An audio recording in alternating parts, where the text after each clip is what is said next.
ఏలూరులో సమస్యలు పరిష్కరించాలని డిమాండ్ చేస్తూ కార్పొరేషన్ కార్యాలయం వద్ద సిపిఎం నాయకులు నిరసన చేపట్టారు. ఏలూరుకు సంబంధించి టిట్కో ఇళ్లు, జగనన్న కాలనీల్లో ఇళ్ల నిర్మాణం పూర్తి చేసి లబ్ధిదారులకు అందజేయాలని డిమాండ్ చేశారు.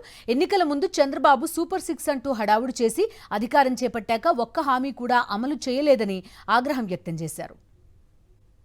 పూర్తి డీటెయిల్స్ ఏలూరు నుంచి మా ప్రతినిధి రాజు అందిస్తారు. ఓటమి ప్రభుత్వం ప్రజలకు ఇచ్చినటువంటి సూపర్ 6 హామీలతో పాటు ఏదైతే ఏలూరుకు సంబంధించినటువంటి సమస్యలు కూడా పరిష్కరించాలంటూ కూడా వామపక్షాలు కూడా ఏలూరుకు సంబంధించినటువంటి ఏదైతే నగరపాలక సంస్థ కార్యాలయం ముందు కూడా ఆందోళన చేపట్టారు. వీరితో మాట్లాడించే ప్రయత్నం కూడా చేద్దాం.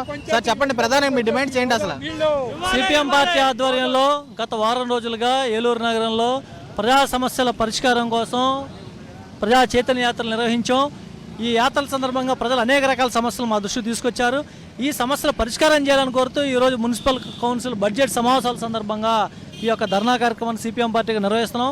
మరి చంద్రబాబు నాయుడు గారు ఎన్నికల ముందు ఇచ్చినటువంటి వాగ్దానాలు ఏవవుతున్నాయో టిట్కో గృహాలు నిర్మించి పూర్తి చేసే లబ్ధిదారులకు ఇస్తామని చెప్పి వాగ్దానం చేశాడు. మరి ఈ రోజున 10 మాసాలు అవుతా ఉంది. ఈ 10 నెలల కాలంలో కూడా ఇంకా ఇవ్వలేదు. తక్షణమే టిట్కో గృహాలు నిర్మించి లబ్ధిదారులందరికీ కూడా తక్షణం ఇవ్వాలని చెప్పి మేము డిమాండ్ చేస్తా ఉన్నాం. అంతేకాదు ఈరోజు ఏలూరు నగరంలో ప్రజలు మంచినీటి సమస్యతో చాలా ఇబ్బందులు పడుతూ ఉన్నారు. వేసవికాలం ప్రారంభమైంది, రానున్న 2 నెలల్లో మరింత తీవ్రం అవుతుంది. తక్షణమే మంచినీటి సమస్యను యుద్ధ ప్రాతిపదిక మీద పరిష్కారం చేయాలని చెప్పి మేము సిపిఎం పార్టీకి అడుగుతున్నాం. అలాగే నగరంలో అనేక ప్రాంతాల్లో రోడ్లు, డ్రైనేజీలు సరిగా లేక ప్రజలు తీవ్రమైనటువంటి బాధలు పడుతూ ఉన్నారు. ఈ యొక్క నిర్మించేటువంటి పని కూడా చేపట్టాలని అడుగుతున్నాం. అదే రకంగా ఈ రోజున కుమ్మర్రేవులో ప్రజలకు ఇళ్ల పట్టాలు ఇవ్వలేదు. సుందరేకాలంలో రోడ్లు, డ్రైనేజీ లేక ఇబ్బందులు పడుతున్నారు. ఈ రకంగా నగరంలో ఎక్కడ చూసినా అనేక రకాల బాధపడుతున్నారు. వెంకటాపురం పంచాయతీకి సంబంధించి మనకు కలిసినటువంటి ప్రాంతంలో శుద్ధ నీరు తాగాల్సి వస్తూ ఉంది. ప్రజలు గోదావరి జలాలు తీసుకొస్తారని చెప్పి ఎన్నికల ముందు చెప్పారు. మరి దానికి సంబంధించి కూడా ఇటువంటి పురోగతి లేదు. ఈ నేపథ్యంలో ఈ సమస్యల పరిష్కారం కోసం పెద్ద ఎత్తున మేము ఆందోళన చేస్తా ఉన్నాం.